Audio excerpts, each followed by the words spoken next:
What's up? It's another wealthy day in the neighborhood. Thank you so much for choosing to be my wealthy neighbors, man. I am ecstatic, actually overjoyed.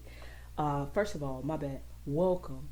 Welcome to another episode of Wealth Talk TV, man. I am just completely filled with appreciation and gratitude to you guys for the reception that we received behind KB2 Funny first episode, A Candid Conversation about legacy, wealth, purpose, and adversity. And as I stated in that episode, there is nobody greater to tell you about adversity than your next door neighbor, somebody that you don't think is working hard, putting in the work, building relationships so they can take their purpose, their life, their legacy, the inheritance for their children's children and successors to the next level. And the person that's going to be able to have a great conversation with us about that today is Swiggle Mandela, a king within his own right, one of the great kings of Portland, Oregon, is going to come on today and give us all his beliefs behind his purpose, what his legacy looks like, what his definition of wealth is, and the adversities that he had to overcome to even get to the point where he's at right now, a internationally known artist doing all the labor, the lead work. The first time that I met Swiggle Mandela, he was working. He was working on the stage. He was working at the back table. He was working at the door. I don't know how a man puts on a one man show like that, but I know that from the beginning to the end, he's executed everything that he set out to do within this plan, and he's gonna tell us what exactly we can do to be able to take our things to the next level. Yeah, bro, can you hear me? Swiggle, What up, family? man. What's up, guy? How are you? Lock I'm gang. good. I'm good. How about you? I'm doing all right. I appreciate you for showing up today. Oh, definitely, definitely. Welcome to Wealth Talk TV. Oh yeah, man. Thank you for having me. It's dope. It's dope that you're doing this. I It's a good time. appreciate It's a good time to do stuff like this. I appreciate that, man. Before we even get started, go ahead and tell the people, the wealthy neighbors, your name and what your purpose is. My name is Swiggle Mandela. Um, Swiggle Mandela, like Nelson. Um, I'm an artist. I make music. I rap. But I do a bunch of other things too. I own a store. I do some acting. Um, Hold on, my daughter got something playing in the background. Callaway, come close my door. Family man. Yeah, yeah, father for sure. Got another one on the way. Congrats. Um, yeah. So yeah, I also design my clothing line, so I'm a fashion designer as well. I own my own label. I have a bunch of artists underneath me, and I manage them as well as help them develop as artists. So there's probably some stuff I'm forgetting, but I do everything. I'm a musician who's also an entrepreneur. Dope, dope, dope. Well, that's I said prior to even like hopping on with you. I said you probably like one of the hardest working dudes out this way. Like I've seen one first time I saw you, like actually met you, you were working the stage, you working the back table, you Oh, working word. the room. Yeah, so definitely believe that you're the hardest working individual out this way, man. And that's a I appreciate that. now you told me all your vocations, but your purpose is like your divine call, like what you think that your divine responsibility is. Uh, I mean, I feel like just really just to probably to lead and to teach. So yeah, in That's what the most basic way I can say it, probably just to lead and to teach. But to bring people together, and then take care of my family. Really. I feel that. I feel that leadership is important, and especially when you have as many roles as you have, like as you stated, like you have you're from an artist, a rapper, to owning your own label, having artists underneath you, as well as having your own story. You definitely have to lead by example to be able to fulfill those roles. So Definitely, that's what's up. What's up. So that's how you fulfill your purpose, is by teaching those different individuals and educating.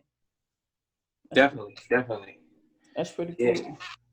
cool. So tell me, what were some of the adversities you experienced on the way to this point, and how did you overcome it? Um, Let me think. Well, I mean, growing up,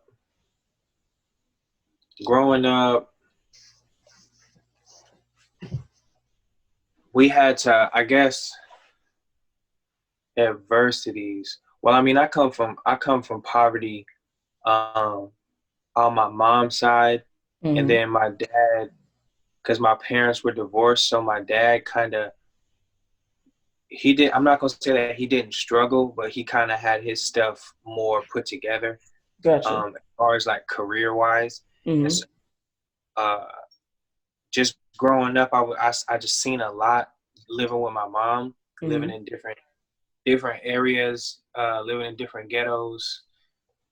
So I feel like one of the first things that I probably had to overcome was just like a state of mind of being trapped. Like a lot of people feel like they're put in a certain environment and Mm-hmm. they feel stuck there, Mm-hmm. so they don't try for more. Gotcha. I had to kind of think above that, you know what I mean, and just get out of certain cycles. You know, a lot of my friends went to jail. A lot Mm-hmm. of my family members, you know, a lot of my friends were just really wanting more out of life, and so would break the law to get those things. Mm-hmm. That was one of the first things I had to overcome. Just being young and also being an adult, because I've had friends make thousands and thousands and thousands of dollars breaking the law. Mm-hmm. Um, and it's very enticing. It's very enticing, and especially when it's people that you grew up with and that you know well, that can kind of help you get involved in shit like that. So that was one of the first things I had to just have a different mentality in order for the music to work for me.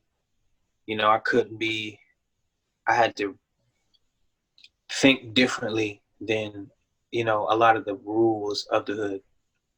Gotcha. Can you give like a specific example of like uh one of those times where the thought process had to be like really different for you to be able to overcome that? Uh, Or basically, let me say it like this: what what assistance that you did you receive, or how did you get to a point where you were even able to shift your mindset through that adversity?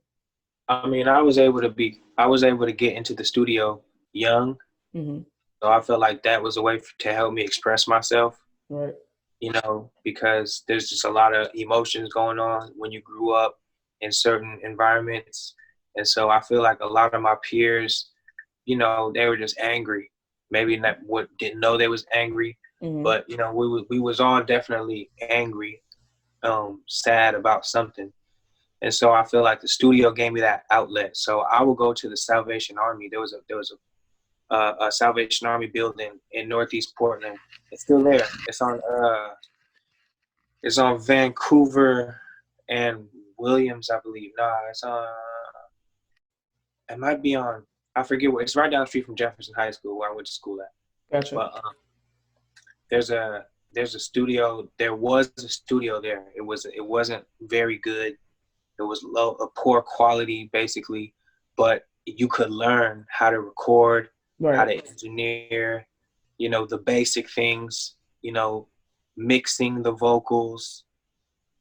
Um, there was a lot of you could make beats there. They had technology there. It was called the Computer Clubhouse, and my mom basically made me and my brothers go there one summer. We just wanted to stay at the crib and like play video games and shit. And she was like, "Nah, you got to go down the street to the. You got to go Right. down, Right. Right. Get you some structure. yeah, and learn something." But at the same time, like they let you do your own thing. So Mm-hmm. we you didn't have to get into the studio and you didn't have to learn, but there were it was basically like you could go there and do whatever you wanted, Mm-hmm. but they had all of this stuff there. So you could learn how to make beats, you could learn graphic design, you could go into the studio, and they had volunteers there. I think, some of them were paid, but some of them were volunteers, and I'm Right. sure like, a lot of them were paid from like grants and stuff like that. But they have people there to teach you, It's and like a community center. yeah, and Gotcha. it was really centered around those things. You know what I mean? Music, Right. graphic design, and I wouldn't say music, but recording, because you could record anything there. Right. And that was one of the things that when when my friends maybe were doing something else, I was in the studio. Like growing up, there was times where people would invite me to go steal, and sometimes I go. You go steal clothes, and it's just a crazy feeling. Like you don't have the good clothes because y'all don't have the same amount of money as some of your other friends. So you Mm. want those clothes too. So we would Gotcha. go steal clothes, and sometimes it's like I want to go to the studio, but there's something else to do. There's people going selling drugs, or you know, uh, going to hang out at someone's house, and who knows what's gonna be going on there. But it was a lot of times when I was just in the studio. So Gotcha. I was gonna just say, like, as far as like, because the way that I see poverty is like a broke mindset. You know what I mean? yeah. So, um, was it more so like a financial struggle that you felt like you was going through, or was it more like not having a right type of people around you to kind of like cultivate that part of you that actually wanted something different? You know what I mean? Well, the financial struggle Mm-hmm. puts you around. It puts you in neighborhoods, or puts you in circles. Like when you get around more poor people, Mm-hmm. you know what I'm saying? It's like there's gonna be some type of negativity happening because you're going without. Right. So just being around other poor people, you learn how to break the law, you learn how to steal. So the people, I had people around me. That's what I was blessed for. So being able to go to the South, or I would go to Camp Caldera during the summer for about a week. And Mm-hmm. Caldera is a company owned by two families, the Wyden family and the Kennedy family. Oh no, there's a company called Wyden and Kennedy. Mm-hmm. They do commercials for Nike, Coca-Cola, a bunch of stuff, and they started in Portland. They're one of the biggest advertisement companies, or they made Nike who they are. Okay. So that's Wyden and Kennedy. Dan Wyden, who's he's part owner of that company. He started a arts camp called Caldera. Gotcha. And Okay. at Caldera, I could learn photography, uh, horseback riding. It was out in nature, similar to like outdoor school. Right. So you would be able to like learn about nature, you know, um, express myself in different ways. You learn painting and sewing and African drum and all these different forms of art. And that was the first place I actually filmed my music videos too, because you could learn video production. Right. So going to Caldera during the summer and just realizing that there's more, you know what I'm saying? Like I was able to shoot a music video Right. when I was 14. It just opened up my mind that like, how do I continue making this happen? Right. And yeah, man, I think also just not wanting to like disappoint my parents. Yeah. My parents were a big influence on me, and getting in trouble as like a teen, that I got arrested once, and that was one thing, just to be treated a certain way by the police and have them talk to you like you're an adult. Right. When I was like 16, that was one thing, but that didn't really make me not want to do it. That almost like made me more upset, to where like I had less respect for the police.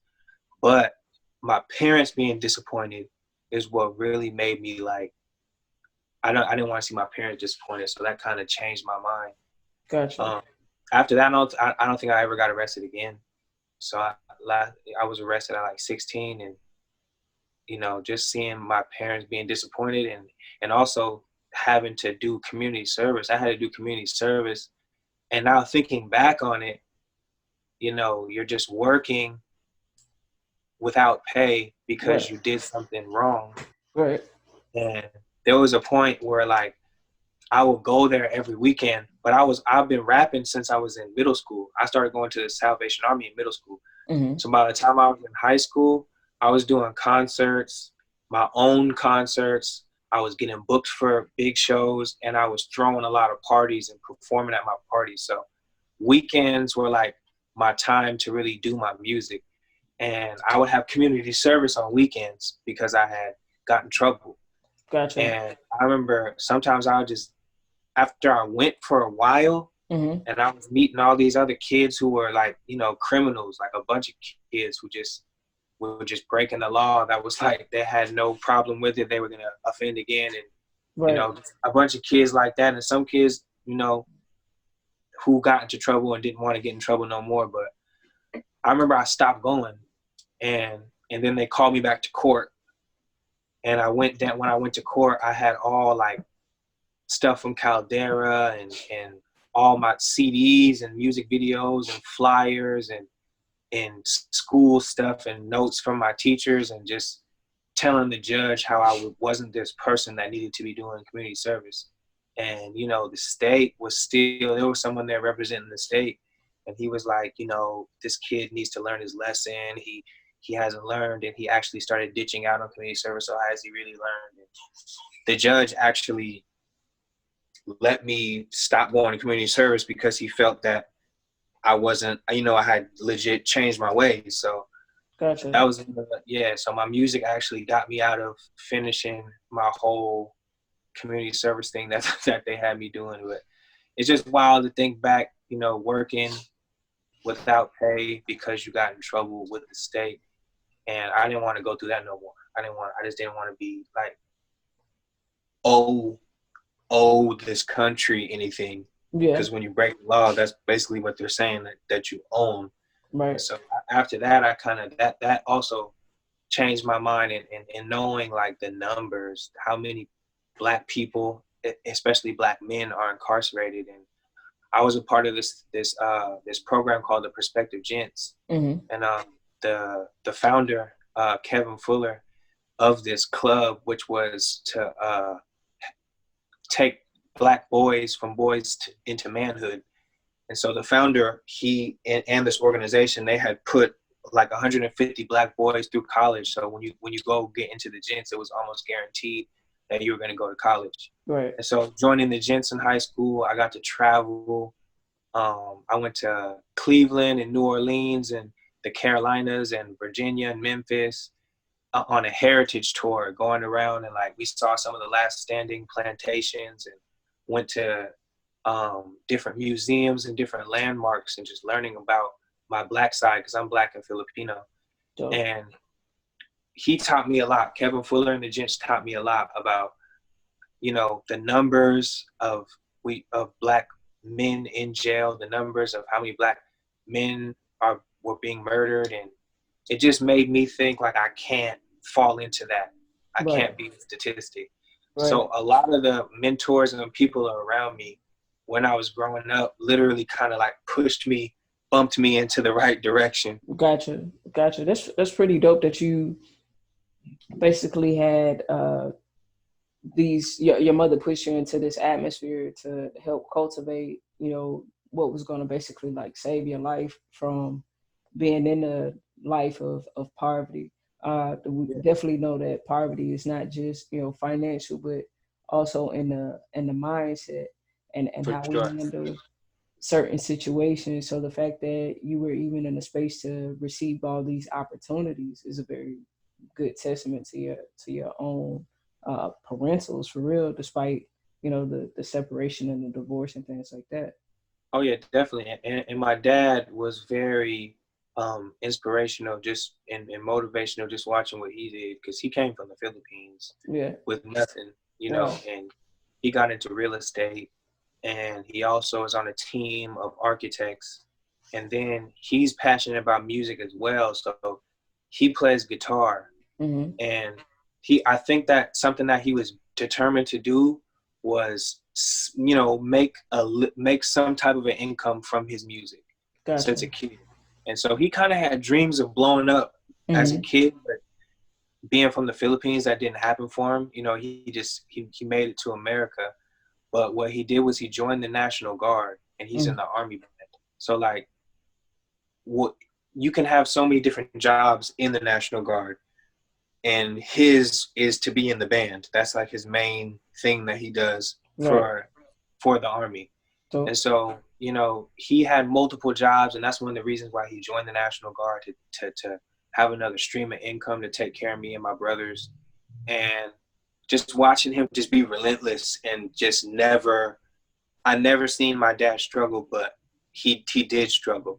But it mm-hmm. was the fact that we never saw it, because he always kind of just kept going, to where he had real estate in case he might got laid off from this job. If the real estate slowed down, he had the National Guard where he could do the Army band. And Right. so he always kind of had multiple streams of income.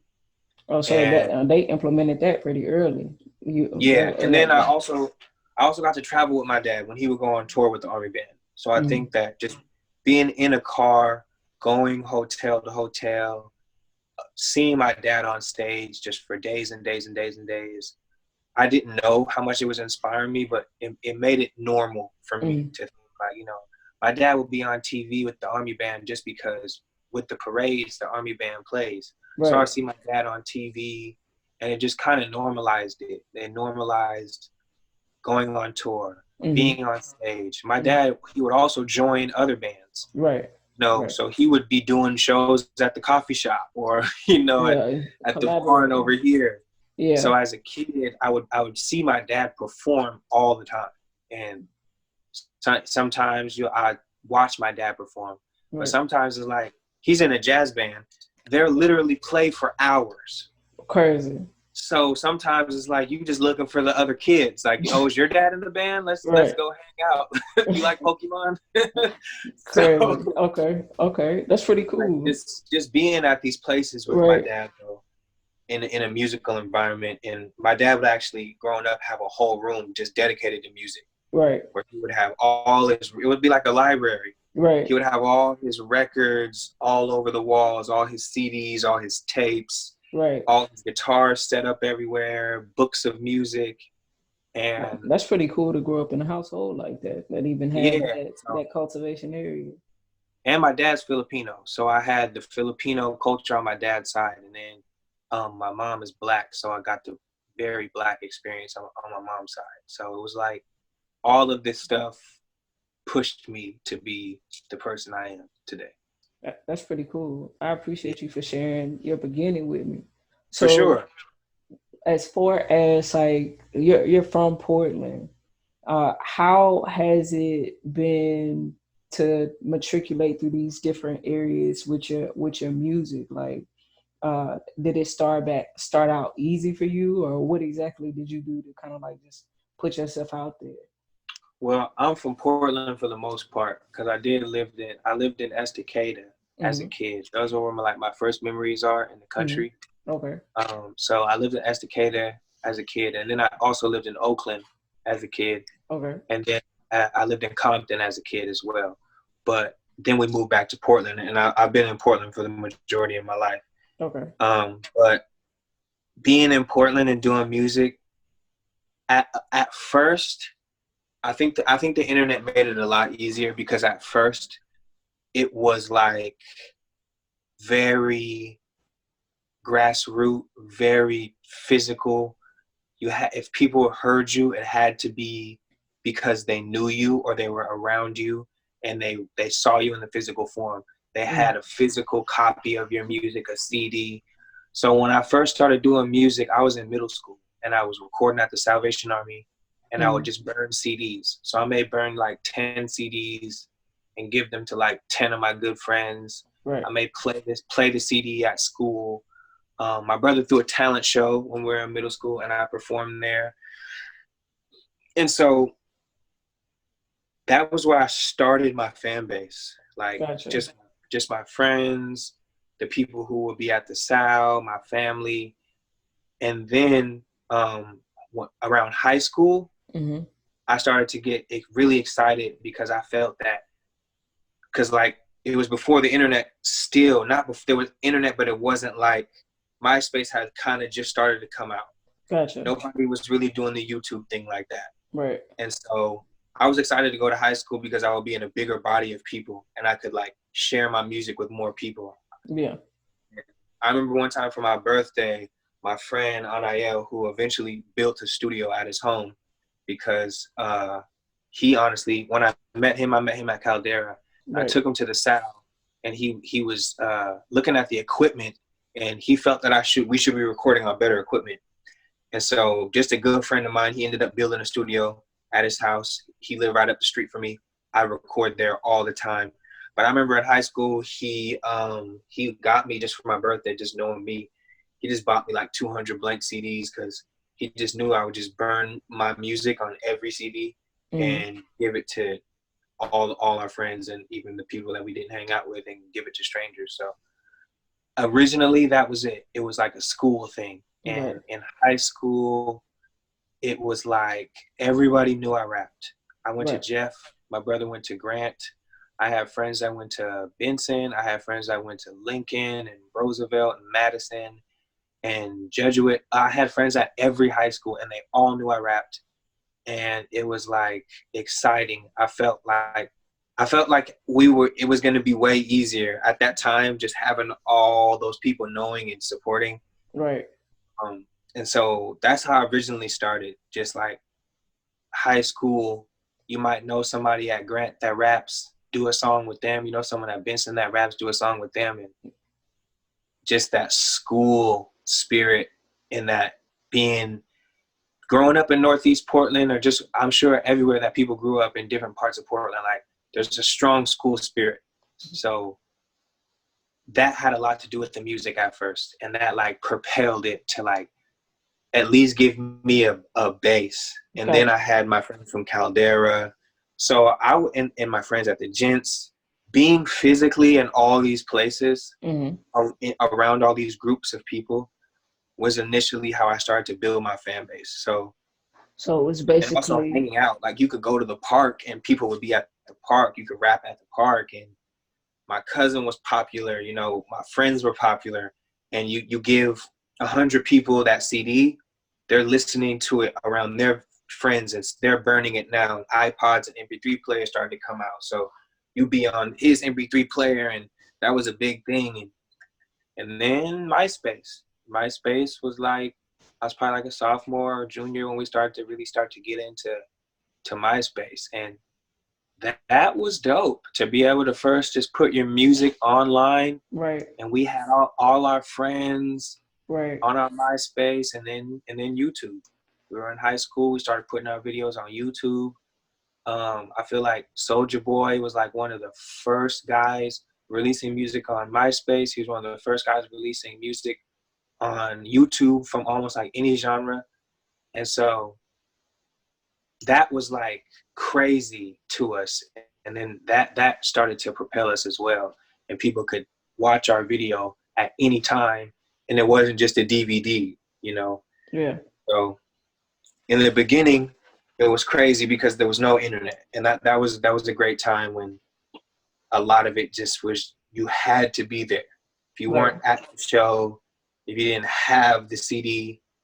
So So it's that a lot. was You did a lot of footwork. Not only did you do a lot of footwork, but it was like collaborations to be able to even get those relationships going.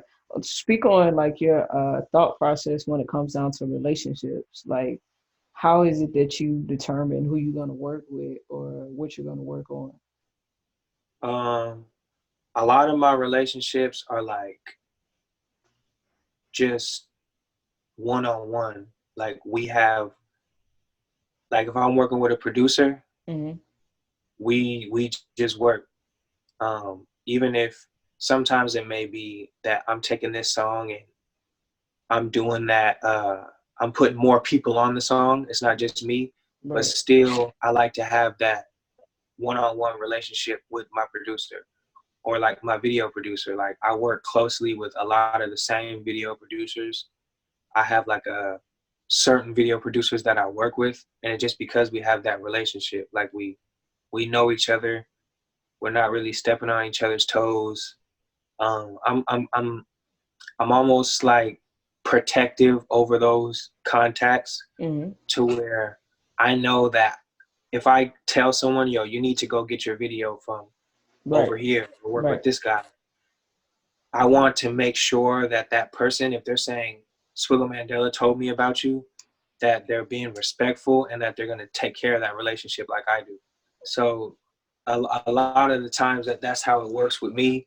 Um, and sometimes people just want to work with me, and there's a certain price that I charge to do songs, Mm-hmm. and we'll do the song, and it's not so personal. I'll go to the studio, I'll record it, I'll send it back. But Mm-hmm. sometimes it's more like the artist wants to get to know me, and we form a friendship, and it becomes deeper than music. And then that can make the music even better when you know someone and y'all are actually working together. And it's about like, you know his wife, he knows your wife, you know, he knows I have kids, and we know we're trying to take care of each other. So Right. sometimes there's that type of situation too, where it's deeper than the art itself. It becomes more about like knowing these people and being friends or family with these people. So That's pretty dope. I was gonna say it also kind of sounds like you take that same approach when it comes down to your fans. Uh, well, I remember on like another podcast that you were on where you was like you passed out like 10,000 of those cards with your oh yeah. contact information on there, but people just remembered that interaction. Like first of all, like I said, Swiggle Mandela is definitely one of the hardest working dudes out in this game because I can imagine like I only got 500, maybe yeah, 500 business cards, but you got Well, 10 10,000 I little appreciate you. cards just to even put out that legwork, and Well, then it was started early on top of that. It's like incredible. it starts off as 500, you know. It Right. starts off as 500, and then once I get that 500 is gone, I go get another 500. Mm-hmm. So it always is like that. It's like I'll go get 1,000. Mm-hmm. Before I know it, it's like 20 left, and I'm like, yo, I need to go get another 1,000. Right. So it always starts like that. But sometimes I would get 2,500 flyers at once. Mm-hmm. Um, but yeah, I definitely started to hand out flyers. Like I started handing out flyers and business cards in probably like 2008. Gotcha.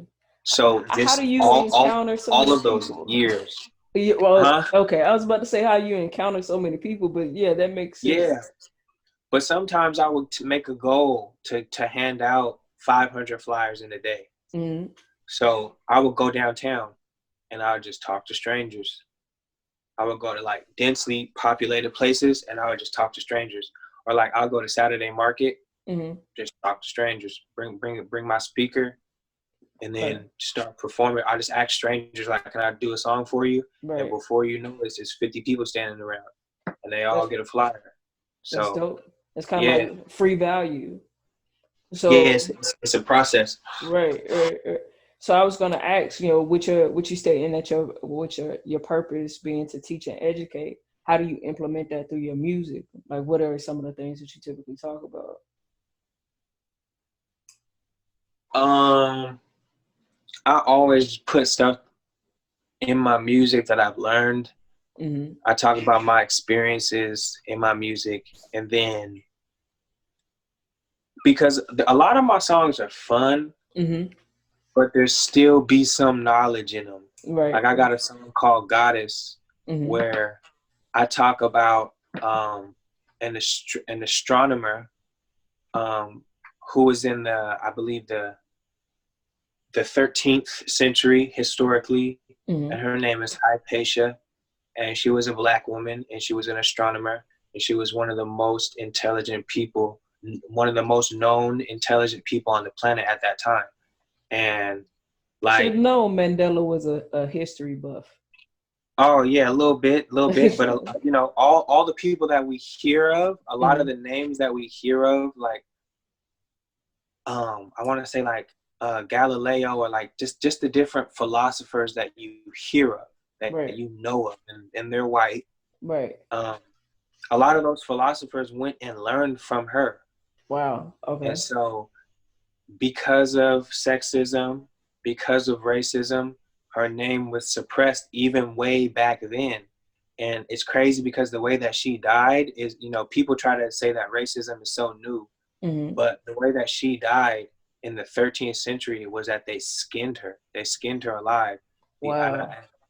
I don't know, you know, I don't remember what the crime was that she did, but that says something that they decided to, you know, destroy her skin. That was what they wanted to do. Wow. To She was also, I believe, crucified, but they skinned her because she was so intelligent and she was black. And so in Goddess, I just drop her name. And Yeah. sometimes people in the crowd will actually be like, yo, how do you know about her? You know, Right. like history students and shit like that, or and some people don't know who it is, and then I'll teach them about who she is. And Right. so just in my bars here and there, like I have a song called 40 Acres in a New Car.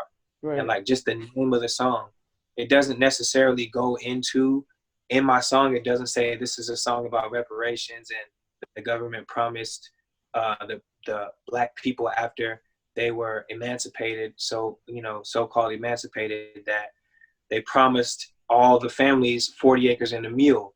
Yeah. I don't state that in the song, but the song is called 40 Acres in a New Car. So It's a for, symbolism. Yeah. yeah, it's a tool in itself. Right. And so, you know, Portland Parks, I talk about the history of Portland, how Oregon was one of the only exclusion states where black people actually weren't allowed to live, you know, Right. until 1926, 1927. Right. So it's just always in my music that I'll drop these lessons. And even on my fun songs, Right. I'll still drop bars. Like I just dropped my music video Lit Tonight with Raz Simone. He's one of the biggest artists in Seattle. Yeah. But I dropped the That's a video. good track too. That's a And still, I greatly appreciate that. Still on the song, when you listen to it, there's bars in there, you know, like um, I said, Timmy, my brother, is rocking gold like Mr. T. And Mr. T was rocking gold because he had found out about his heritage and he was studying the tribe that his people came from.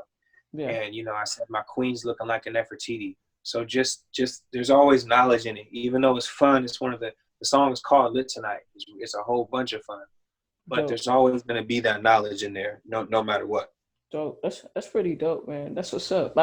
I probably should have known that you were a history buff. So swapping gears a little bit, how exactly did you start to penetrate into like the business industry? Like, what was your first step as far as like what business did you start first? Well, when I was a kid, I always wanted to perform. I just wanted to be on stage because I had got the music recording. I figured that out and I started to record myself. And then I wanted to get on stage. And so that was like the first, I feel like, business that we started to learn about. So when my brother threw the talent show, we kind of learned something from that. And then going to Jeff, I had a substitute teacher, and his job on this, besides substitute being a substitute teacher, he was a manager of an artist. His name is Mike Crenshaw, Mm-hmm. and I have music with him now, and he actually became like a mentor in my life. But my substitute teacher Morgan managed Mike Crenshaw, and so, you know, one day in class, he shows us his documentary about Tupac and these other artists, and all our assignment is to write about it. So we're chilling, it's cracking. We got a sub and we just watching dope documentaries. And Right. so I wrote a verse about Mm-hmm. you know, I wrote a verse as my reflection. Right. And of course I raised my hand to share. And once I spit my verse after class, my substitute teacher stopped me and he was like, "Do you rap? Because that sounded like more than a poem." I'm like, "I actually do rap, you know, I'm doing my thing." And so he ended up booking me for a show to open up for Dead Prez at the Wonder Ballroom when I was around 16 years old. That's pretty And cool. Dead Prez is huge in New York. Hip hop legends, just huge, just period. And I started to study Dead Prez, and they actually came to my school, and I got to rap for them and meet them. And then we performed at the Wonder Ballroom, which is a historical venue here in Portland. So I performed at the Wonder Ballroom at 16. And Morgan would start to book me for more shows. And then he booked me to open up for D12. And I remember I had asked him, am I getting paid for the first show? Because I just remember that being something about the industry. There was a problem with money in the industry. It's just something you always hear. My parents would tell me it. You see it in documentaries and stories that you hear. It's just, there's always somebody doing something with money. Right, And so right. I wanted to make sure I was being taken care of. So I remember asking that the first show, am I getting paid? And he was like, he kind of broke down business to me. He was like, I'm breaking even. And he told me the cost of everything and how much he earned and things like that. And so when I opened up for D12, he actually paid me. Mm-hmm. And he broke it down to me. He was like, this is how much I invested. This is how much I paid D12, tickets, ticket sales. I had to fly them here. I got them a room, all these things. And he was like, and here's what I made. So here's your piece. Here's your cut. And so he started to kind of just teach me about door splits and ticket sales and costs and, profit. And one day he actually went to bat for me and went down to, I think it was probably RAC. I don't know exactly. I know that the R and the A stands for Regional Arts Committee. And then I don't remember what the last one stands for, but they give out grants for artists. And he went down there and got a youth grant and got me and my brother and my business partner at the time, Anael. He got us a grant to throw our own concert. Oh, that's pretty dope. So I was like, I was 16 years old, maybe 17, going on 17. Right. And he gave us enough money to rent a venue, pay security, rent a sound system because we needed that. And then there was a little money if we needed to make flyers or whatever we needed to do to promote. And so at 16, I was given this money to go throw a show and kind of, it just, teach me about the business and also show me that like people are going to look out for me. Right. So I got this grant and we were able to kind of make some money and flip that money and keep recording and put out different projects and stuff like that. So that's when, as a kid, that was probably like I had already done, because my mom ran her own daycare. So I was already starting to learn about entrepreneur. My uncles owned businesses. One of my uncles had a laundromat at one point. Right. And of course, my dad was having multiple streams of income.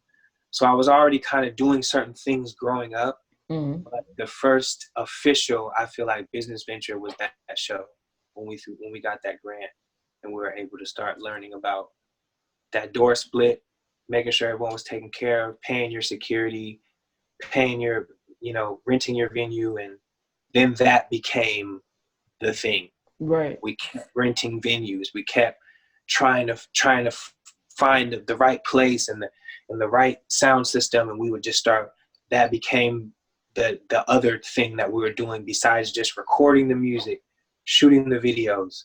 We started to perform, and we weren't waiting to get booked anymore, because that was a thing that we used to want to get booked. Like, man, when is the next show? Right. And so we started to throw shows.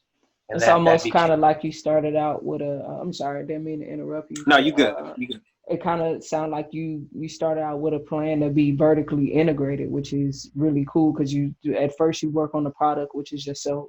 After you work on the product, then you work on that's the next thing is the marketing portion, and you do that with your video. And then with the after you do your marketing, it's like just putting it out there for people to actually have an experience with it. That's what's up. That's crazy that they started you out so early, or everything was just divinely set up, rather, for you to be able to learn all that stuff at such an early age. It's definitely a gift. Sometimes I get in these moods and I start feeling like I didn't have enough help, and I get upset.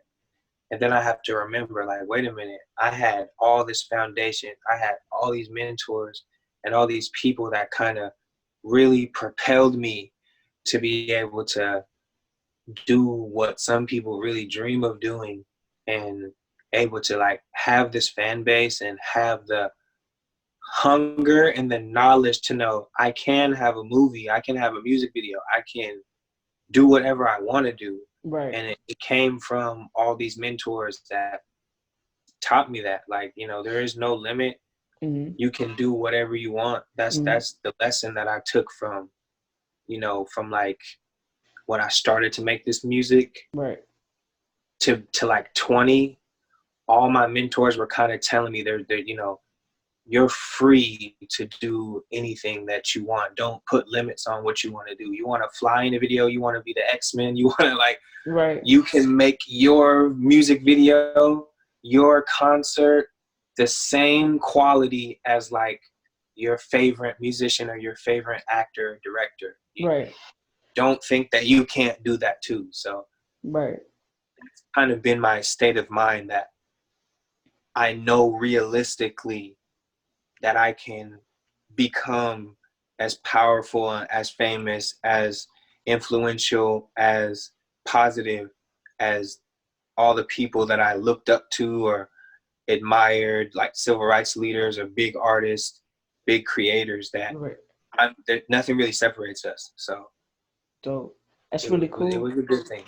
I was gonna say also just the like a lot of people don't really talk about the importance of mentorship when it comes down to like one's own personal wealth journey. You know, because we Oh yeah, often feel like uh if not if I don't do it, then nobody else gonna do it for me, which is sometimes the case. But you still need somebody that is going to point you in the right direction. So please just speak on to the importance of mentorship and how significant it has been to your growth journey. man, I had so many great mentors that stuff that now is like common sense to me. Hmm. That's like, man, how come I didn't think of that? Just having that person there. I had even just as a kid, one of my mentors, her name is Imani Muhammad. She would just book me all the time. If she ever had an event, she would book me, and you know, she would just tell me she believed in me. And just what was crazy is the booking me for a show is huge Hmm. because there's a venue. She's promoted it. Now I have this platform. Sometimes she would pay me, and she always would let me sell merch if I had it, and now I have this platform. But also, what people might not, the smaller part that seems like it's small is just her saying like, I believe in you. I know you're gonna do it. Right. You got it. I know you do. Stuff like that, like, because I thought I believed and I knew how intelligent she was. Right. So just her telling me that, I really took heed of it. I believed it, you know. Right. So when my mentors would say stuff like that, I had a mentor. His name is Crispy Hendricks, Monkey Mike, my dog. He would just tell me at the Sal. He was there. He made really great beats, and Hmm. sometimes he would just tell me like, "You're the greatest to ever come out of this city. It's you. Yeah. Nobody. I never heard nobody as good as you." Right. And I would be like, "Yo, what about my big homie so and so?" He's like, "When he was your age, he didn't rap as good as you." He would tell me stuff like that. Like he would be like, one day, all these rappers that you look up to, they're gonna look up to you." And I would be like, you know, it was kind of hard to believe, Right. but at the same time, because I respected him so much, I believed it. And one day I did become that leader to a lot of artists around me, a lot of artists that taught me, a lot Hmm. of artists that taught me. Now I can help them out, you know, Gotcha. because there were certain artists who used to tell me that too. Like, I think that you got it. And I'm thinking he has it. I'm Right. looking up to him. And he's Right. telling me, like, I never heard nobody as good as you. And all you got to do is keep working at it. And certain people like that just believed in me. I had a friend who went to college, my boy Teddy Loke, And I remember he went to college in Atlanta, and just being from where we're from and him going to college, it was just special to us that he was able to do that, because a lot of his friends were ending up in jail, or some of them were murdered, rest in peace. And he went to college and started doing his thing in that way. And I remember he would come home, I would just be like, yo, proud of him for going to college. And then he would be telling me, like, I believe that you really got this rap shit on lock. Like, you're one of the people I believe in. I don't believe in a lot of people. And just the fact that he was going to college and that he was older than me, and he was one of those people that taught me stuff about the hood and where to be and where not to be. And just the fact that he told me he believed in me. There was just certain people, and it was a lot of people. I shout out to everyone who ever told me that, because I can't even name them all. I'm talking about, Right. because I was 14, I would rap to everybody I met. Everybody, I'll rap to everybody. And a lot of them would just tell me, like, yo, it's not perfect. Mm-hmm. You got to work on it. Right. You have a great talent. And so many people told me that. And I believed it. And Right. I took their advice and I worked on it and I Right. tried harder. Right. And that stuff like that, man, all my mentors, they always told me stuff like that. And the stuff that they did for me was amazing. I've had, like I say, my mentor Morgan, he got me a Mm-hmm. grant. He booked me to open up for D12. He booked me to open up for Dead Prez and Immortal Technique. These are all big artists. And it was all at the Wonder Ballroom. He bought my album, but he told me he believed in me. Right. Even though he did all of that stuff, him telling me that is just like the same important as those things.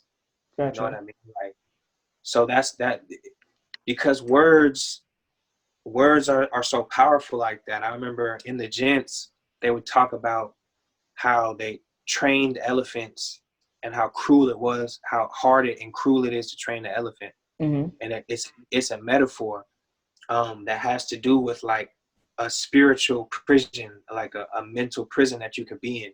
Mm-hmm. And so when they trained the elephant back in the day, they will put barbed wire around one of his legs, on a chain. Mm. So since a baby, as soon as he's born, they put that barbed wire around his leg. And so he or she may struggle and struggle and struggle, but they get cut and injured. Yeah. And so they know that struggling and trying to escape equals cut and injured. Gotcha. And Okay. so by the time they're adults, they would take that barbed wire off. Right. And they would no longer struggle. They would just stand still. Right. And the metaphor is that if you call someone stupid enough, if you tell someone I don't believe in you enough, Right. if you tell someone you're ugly enough, if you tell someone these things enough, that it's the same thing as that barbed wire, Right. that They gonna believe it. eventually you don't have to say it anymore. Right. They just It's gonna start eternal. fighting. Right. And so that's why they said that the importance of positive affirmation and reaffirming of these things, that you have to tell youth, I believe in you. You have to say you're going to do great things. Right. And the gents, they would say you have to be a monarch. Mm. Monarch being someone or something that surpasses all others of the same kind. Right. And they would tell you, you are a monarch. Right. You are this. And you have to say that I am this. Right. And then you will become it.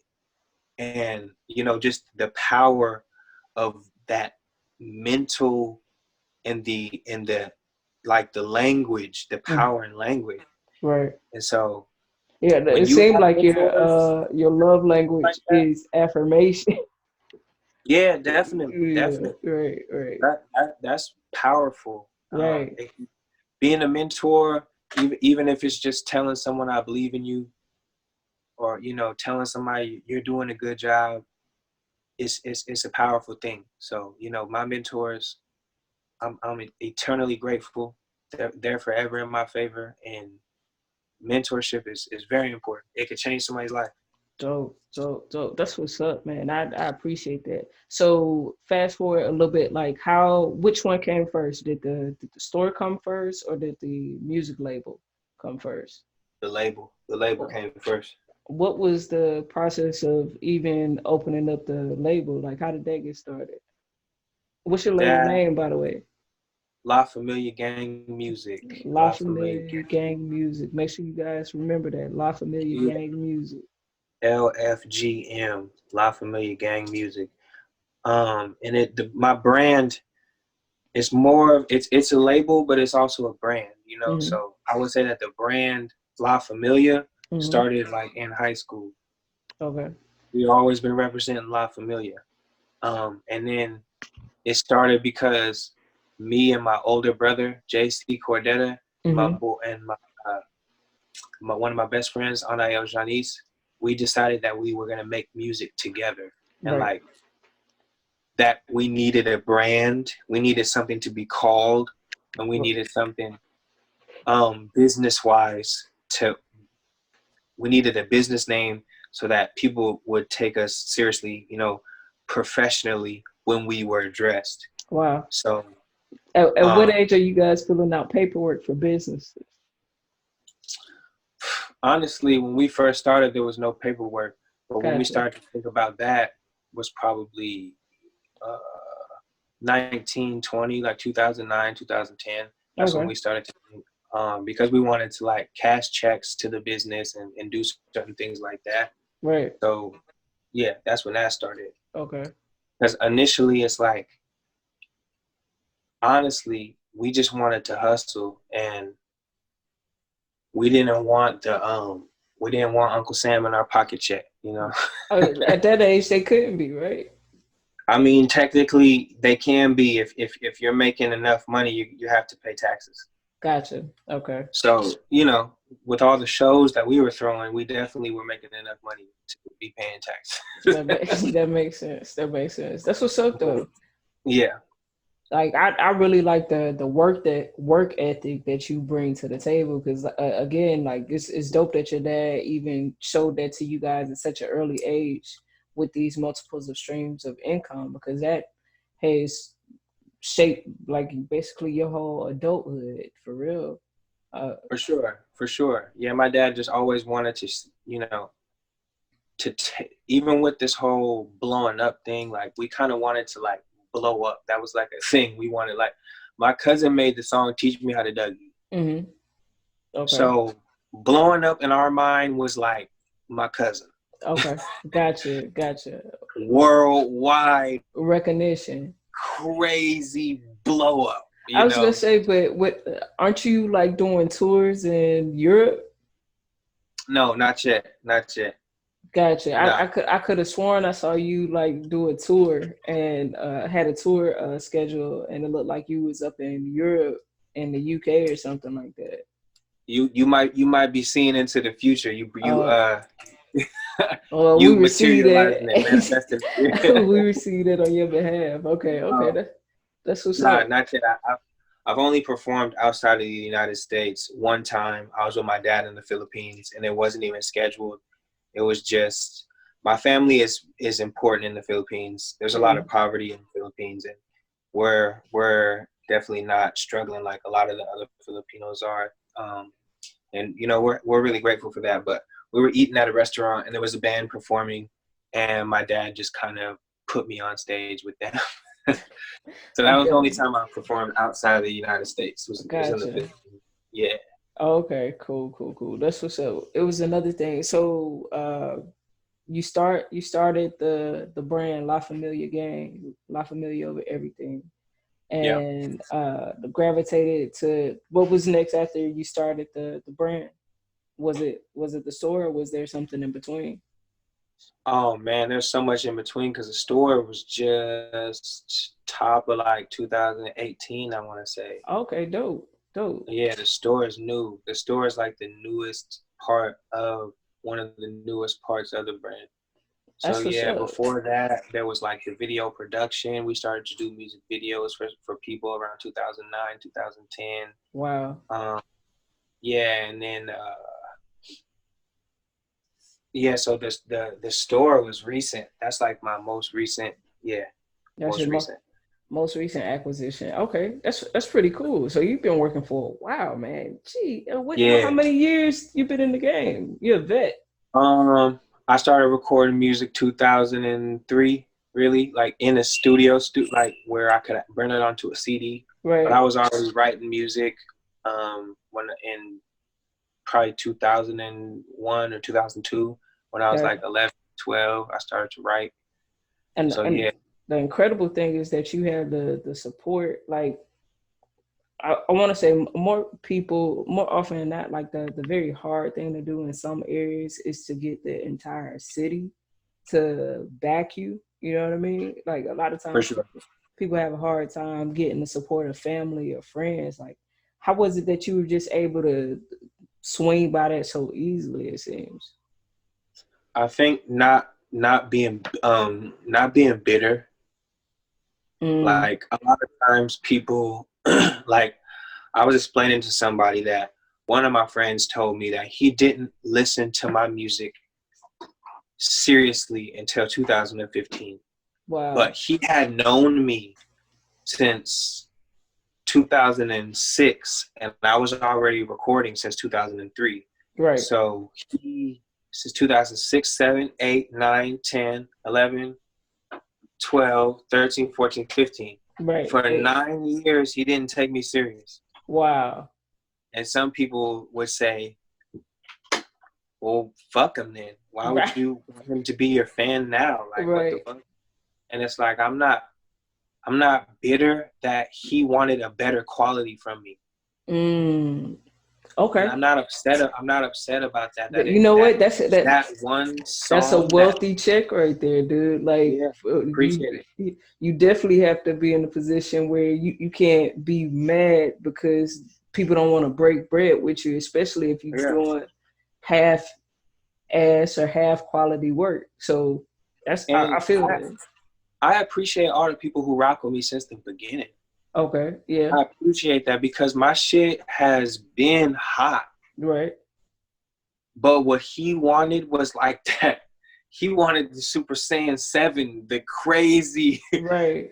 because basically it was my song Portland Parks Mm-hmm. that made him believe. And Gotcha. that's my biggest song on YouTube to this day. Right. It has over 20,000 plays, and I've never put any paid promotion on that video. Nothing wrong with paid promotion because Right. I think that could even help the song. But Right. just that's what it was. It's 20,000 plays, over 20,000, and that's just from my support. Right. And And putting in that that work was up the front. song. Yeah, that was the song that made him believe. Right. And it that's one of my that was when my music became timeless. Gotcha. So I have songs in 2006 that I would never perform today. Okay. I have Okay. songs in 2010 that I would never perform today. Gotcha. And I have great music from 2008, 2009. I have great music from those years, but Right. it doesn't compare to what I have now. Right. Portland Parks was recorded in 2015 and can still compare 5 years later. Right. Right. Well, So at that that was my point, the city. first, Gotcha. yeah, that was my first timeless. So he waited until my craft was perfect. Right. Not that it wasn't good before, but he wanted it that he listens to perfect. Right. And so once my craft became perfected, he started to support me. And Wow. some people would literally tell me like, yo, have literally told me if that was my homie, I would have said, fuck him. I would have said, bro, I don't need you as a fan. If that's what, fuck you. Must be And I've good. had plenty of fans like that. Right. He's not the only person like that. Right. It's just, I'm not bitter. So some people have that when they didn't get the support, Mm-hmm. instead of just, tunnel vision, almost like swimming a race, just keeping your head down, Right. they said fuck you to a lot of people. Gotcha. Right. And so that kind of, and I understand it because it's real. They're just being themselves and they're being honest. And it's almost like I had to act a little bit to get to where I'm at. Yeah. I had to suppress some of those emotions. But that is how that's one of the ways that I got here. That a lot of people, once they start getting into a position, they remember all those times when people didn't support them, and they don't want to hang out with certain people. They don't want to do songs with certain people. They don't want to be around certain people It's because those like people Mike support Jones. them. Back then you didn't want me. Now you hot. Now I'm hot. You all on. So It is yeah, like, you know what I mean? And, yeah, and and that actually happens. You know what I'm right. saying? Like, I remember when I first got these little bitty gold chains, and I remember certain people, then they were my friends. You know Gotcha. what I mean? Like, once I had the high quality video, once I was on the radio, then they were like, oh, okay, now. And The while that would upset certain bandwagon. people, Right. yeah, while that upset certain people, I'm still grateful for those people, Right. and that's one of the ways. You feel me? And another way is just kind of just keep trying to stay out of people's business and not putting my business out there all the time. Sometimes somebody's career could be going great, Mm-hmm. and you don't know, but they stole from somebody, or they disrespected somebody's sister, or they're doing something that's like, it's tarnishing the brand. You know what I'm Right. saying? I Right. had to kind of stay out of people's what they got going on, Right. and kind of clean up what I'm doing. Because there Right. was a point in time, like I said, I might have went to go break the law, go steal from this place, or do this and that. Right. You know what I mean? Not to say that the law is always right, Right. because I was smoking weed before it was legal, and I wasn't about to stop. You know what I mean? Right. Right. So, but I'm saying though, when you're stealing from people and you're doing these things, or your friend might have beat this guy up, or y'all, threw something at the window at this club, or disrespected this DJ. Right. Once you do enough of that, Right. you can kind of get shunned from the industry and the circle, and people kind of start to hear about you. So I always kind of had to keep a good reputation and a That. good face card, and Yeah. show respect wherever I'm at, Right. outside of my city, in Right. my city, Right. because people remember you. Right. They're going to remember you. So I always just try to make a good impression. And I live these things that, like, I'm not trying to disrespect nobody. The times I have, I got to kind of just apologize and, atone how try to atone. You feel me? And sometimes people Right. disrespect me, and I end up lashing out.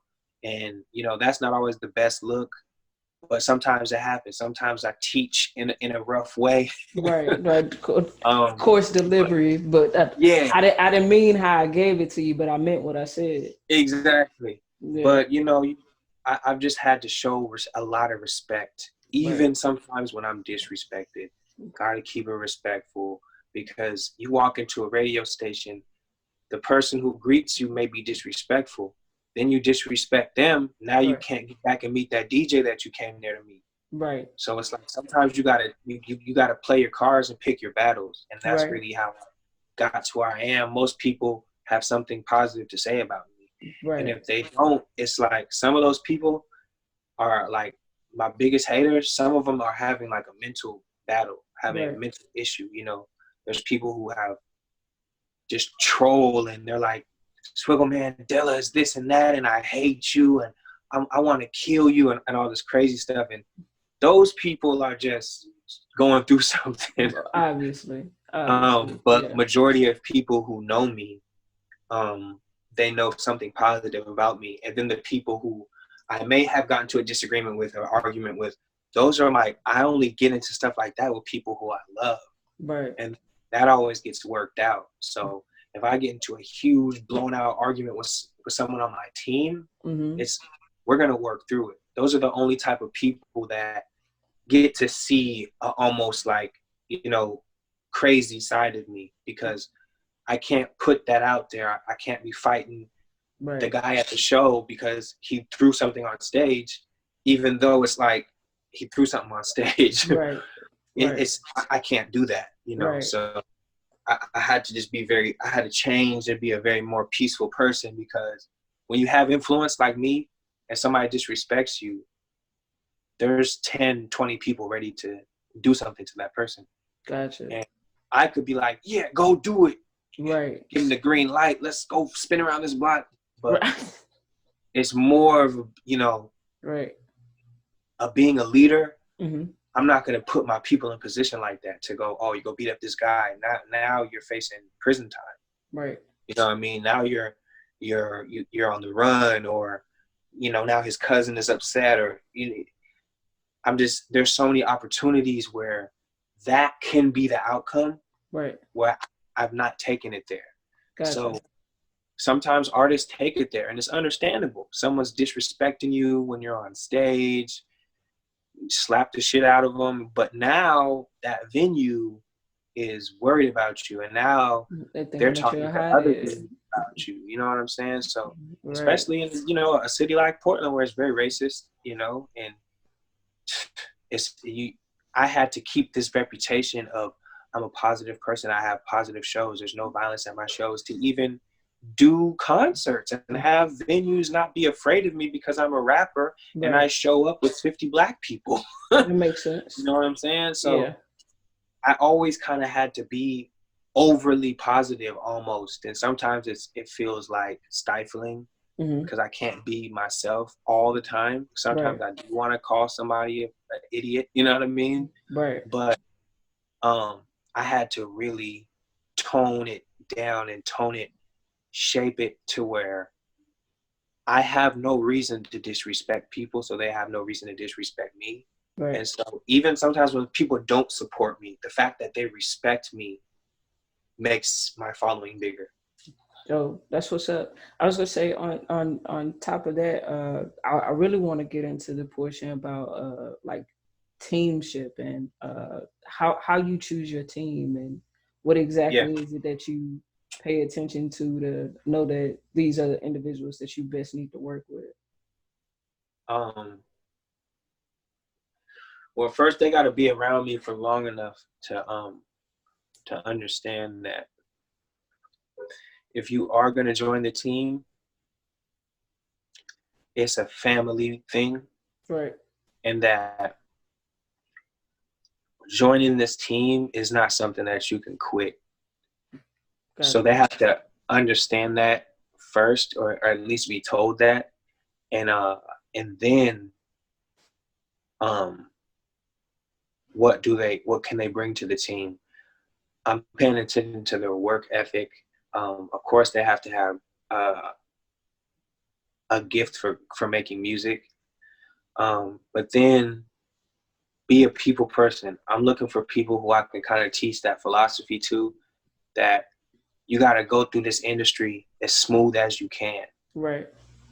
You don't want to be stepping on people's toes. So I need people around that can kind of adopt that and move through the industry with me in this way, because that's really like one of the only ways to go through this. And so also I just need honest people, because at any point in time there could be thousands of dollars around me and I don't need someone who's going to steal from me. Right. So I have to trust them. Um, that's a difficult one too, but there has to be trust built, because like I say, there's just so much around at all times. Like someone's going to be managing the store, or at a show with us. So there's a lot of factors that go into it, but they just have to be willing to accept my mentorship, really, because majority of the time that I bring somebody onto the team with me is to help their career flourish more, Mm-hmm. or because and teach them from what I've learned. So a lot of the times it's a situation like where someone's learning, and so they have to be willing to accept my teachings if they're going to come to the team, and willing to carry their weight when they get over here, because we're moving and we're making things happen. So we need people who can get with the program and get on stage and get behind the merch table, book a show, and figure these things out. So some people join the team and it's crazy, and we do all these great things together. And some people join the team and they end up leaving or quit, things like that, because it's a heavy workload over here. Gotcha. That makes sense. Okay, that's pretty dope. So you started out with the artistry, worked with the brand. After the Yeah. brand, you did the video production. After video production, what was the next thing that you started working on? Let me think. Well, the clothing came before the store, so I guess the clothing started to become another branch of what we were doing. Yeah, And really, kind of like 2014, that started to become a thing. right. 15, and I love like I'm a huge proponent of vertically integrated businesses. Like to after you figure out like exactly what your purpose is or what your gift is and what exactly is supposed to make room for you, it's best to go ahead and like cover all the bases on like which ways this brain or this thought process can be implemented. sure, And the fact that you were able to start at the music portion, but not only start in those areas but branch off in all these areas and also turn those into businesses where you're actually helping other people, because you help other people with the brand awareness, you help other people with video production, you help other people when you go through the process of pushing out clothes and things like that, because at that point you're in a space where you know how to do things, you yeah, become an for sure. expert in the area. So that's pretty what's up though, dude. So clothes was the Appreciate it. next thing. I also Yeah. saw a clip of you in Portlandia. Like I see you've been doing some acting as well. Oh, that was actually not Portlandia. It was Shrill. Shrill. Shrill, my bad. Shrill. Yeah. Okay, Shrill. Um, yeah, I was on Shrill. I started getting into the acting, um, and not even necessarily acting, but yeah, there's a little acting that goes into it. But really, just being on the film scene, on that scene, I started to just be on around it. Mm-hmm. And that was probably that's one of the newest things. That Yeah. was like, man, I think that just started last year, probably Word. last year that started, and that was my wife. My wife, um, I forget what we did. I was shooting a video, and I was shooting a video called "Don't Discriminate," featuring my bro Willette Delgado, and I wanted extras, and so I was just thinking of other ways, because I can do a casting call on Facebook or Instagram and get plenty of people, but I wanted more. I Mm-hmm. wanted more than my normal reach, and so I just went on Craigslist and I put an ad, just like looking for actors and models and for a music video. Right. And when we were on there, we kind of just noticed all this other work for actors, Okay. you know, other people asking for actors. And so we kind of just wanted, my wife was just interested in learning about that. And so we started just looking for agencies and figuring out like, how do we get involved in this? And she learned a lot. She learned a lot. She like took a lot of keys to that industry, and she did a lot of like pretty much like management almost for me in that, to where Wow. able to do Shrill. I was able to do Wonderland Murders, which was a crime show on Discovery Channel. I was able to do what else did I do? I did a Microsoft commercial, like Xbox. I did a Honda commercial, and Crazy. then I did a movie that's not out yet, so I can't talk about. And then I did another Netflix show that's not out yet, so I can't talk about. Gotcha. But those will be out. And then yeah, she had my daughter in a commercial. She had my daughter in the movie as well, and my wife kind of just took the reins on that, and it was like just another stream of income to help us take care of our family and what we're doing. And so she knows that that's all I just want to entertain. Right. I've had jobs before, like I busted tables, I worked at Little Caesars just to take care, fund my music and take care of my family. Right. But once my music started to pick up and we implemented the clothes, I started to kind of work so hard at the music that it didn't make sense to have a job. And so just to help take care of things and invest in my music and invest in our family, we kind of just made a decision that I needed to get into acting and she was going to get into it, and then my daughter was going to get into it. And just because acting is not so far off from music, it's almost like it's just another form of entertainment, and she knows that I'm going to do it. I want to do it, and it's going to be easy for me to do it if I'm passionate about it. And so she put me onto that, and then I just started doing. Yeah, Shrill, if you watch Shrill, I'm in the show so much because I'm one of the people who works in the office. So like, I don't have any lines, but I need to be a reoccurring character because I'm one of the employees at the place where the main character works. Right. So I'm always in the background filing something or doing something. Right.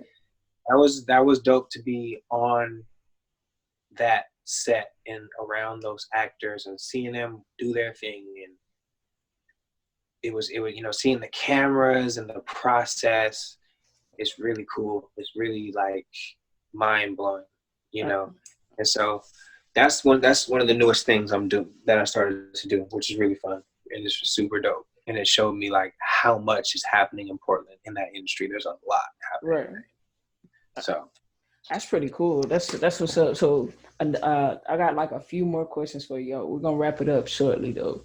For sure.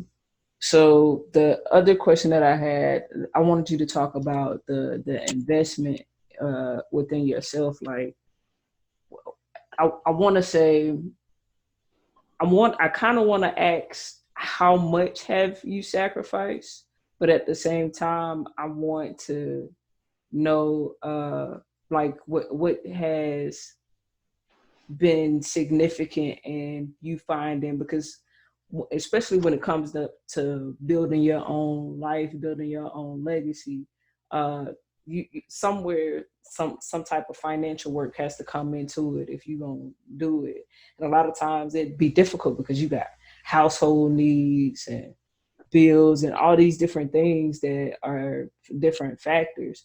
So what exactly has been pivotal to you to make it a bit easier to just put that investment into yourself? Honestly, my family and my team, because I've had it's almost like my family and my team operate like a record label would for an artist, because could you explain how they would operate for an artist? Like an artist who's signed to a label, Yeah. if they have a show in Texas, the label will pay for their flight. You know what I mean? So if I have a show somewhere and I can't afford my ticket, someone on my team or someone in my family would pay for my ticket. You know what I mean? Gotcha. Is it like a community fund, or is it like just a individual person has that money, they're going to invest into it? Individual. Gotcha. So it's like, it could be my brother, it could be my wife, it could be my manager, it could be my artist. And it's like I never go without, you know what I'm saying? Because so many people believe in me. It could be my mentor, it could be my fan. Like if I were to tell my fans, like I have a show in Los Angeles, we're getting everything prepared, and for rooms and gas and all this stuff, it's gonna cost us. We're a little bit short, so if you want to, would y'all head over and look at my stuff, see what merch you want to buy, or go stream my stuff a little more, and my fans will legit go do that. You know what I'm saying? And someone, purchased the album or whatever, my album was $30. 3 discs is $30, called Portland Amsterdam. Some of my fans bought it for 100. So Crazy. Yeah. it's really so many people believe in me Right. that that's what it's been, Well, see I'll that I'll have, that type yeah, of faith is like crazy, you know what I mean? And belief to be able to have that with so many people, yeah, that's I was gonna say that's really honestly relational, because not no one nowadays, like, you don't really have that. It seems as though you really don't have that sense of community in a lot of areas. But the fact yeah, that you were able to even guard your character and your reputation and operate in such a way where people wanted to work and invest in you is like yeah, phenomenal. yeah. And my wife, like, she's like my biggest supporter. Right. Um, she'll like, even her just putting me into the acting like that, Mm-hmm. stuff like that. Her investing in me and you know driving me to countless shows and being on the road with me and making it work. Um, because we have a daughter, and she's having that partner to where she can make things happen in my career. Mm-hmm. You know what I'm saying? And that's been a big part. Right. Like, even with the store, she pretty much that she like spearheaded making a lot of that happen, making the store happen, and knowing how it would look, and we needed this type of paint and these type of things, where just helping out with that. She's definitely um been a huge component in making this brand work and move forward. That's So amazing. Like yeah. partnership, like actually having somebody on your team to like propel you forward is what's Mm. up. So okay, last two questions. All right. The first question is, what does your legacy look like for you? What does your legacy work look like for you? And then the last one is, what's your definition of wealth? Oh, okay. Explain the first one, the legacy one. Legacy work, like when you get done, what exactly is it that you hope that your successors have? Uh, What is it that you hope to pass on? oh, word. Um, this brand, this idea, this like mental real estate, like this power, this influence. So I want to have, like, I would be, I don't know how many thousands of supporters and fans that I want, but thousands for sure. I want to be able to sell out a show in my hometown, and 1,000 people come out in my hometown. Um, I want to be able to do that. 1,000 people come out to my show in probably 10 other cities.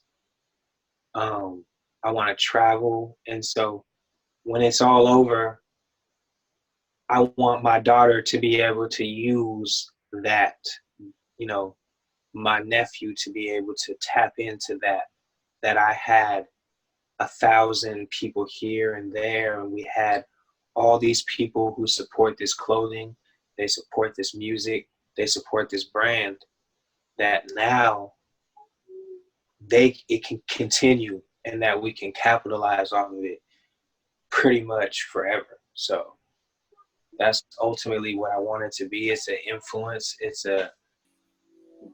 It's being known enough, being famous enough to have this influence that I can't even describe how much it is, but it's like I was telling someone the other day, you know, if Jay-Z sold 10,000 albums, he'd be upset. You know, if Eminem sold 10,000 albums, that's a downfall in his career. They sell millions, they sell 100,000, stuff like that.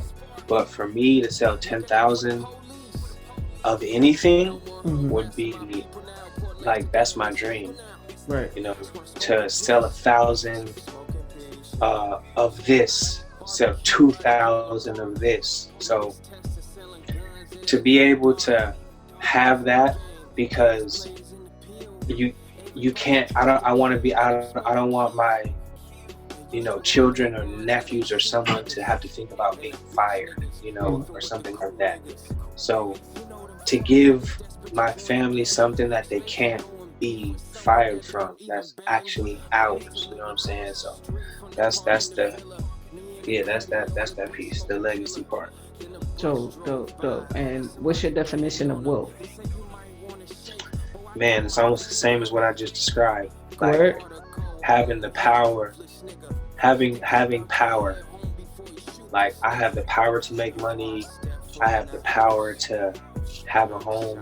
I have something to exchange, and this is like it kind of sounds crazy, almost like I don't know. It sounds dangerous, but power. To me, that's the true wealth, power. Because the reason why the last show I did was sold out, and it was with one of my favorite artists from Seattle, Raz Simone. And